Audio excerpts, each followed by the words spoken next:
Hello বন্ধুরা, পুতুল কিচেনে আপনাদের সবাইকে স্বাগত। আজকের রেসিপি পুর ভরা ঢ্যাঁড়স ফ্রাই।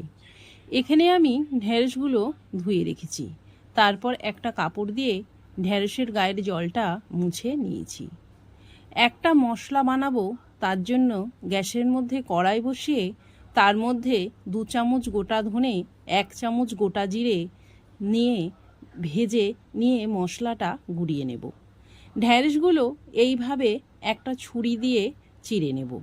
যে মশলাটা গুঁড়িয়ে রেখেছিলাম তার মধ্যে স্বাদ মতো নুন, অল্প লঙ্কা গুঁড়ো, আমচুর পাউডার, রসুনকে একটু থেঁতো করে দিয়ে দেব, আর একটু সর্ষের তেল দিয়ে মশলাটা ভালো করে মেখে নেব। তারপর ঢ্যাঁড়সের মধ্যে ভরে দেব। এইভাবে সব ঢ্যাঁড়সগুলো বানিয়ে নেব। গ্যাসের মধ্যে একটা প্যান বসিয়ে অল্প সর্ষের তেল দিয়ে ঢ্যাঁড়সগুলো দিয়ে চাপা দিয়ে দেবো। এখানে গ্যাসটা লোতে রাখবো। তারপর চাপা খুলে আবার উল্টে দেব। এইভাবেই উল্টে পাল্টে ভেজে নেব। যদি আমার এই রেসিপিটা আপনাদের ভালো লাগে তাহলে লাইক, কমেন্ট ও শেয়ার করে দেবেন।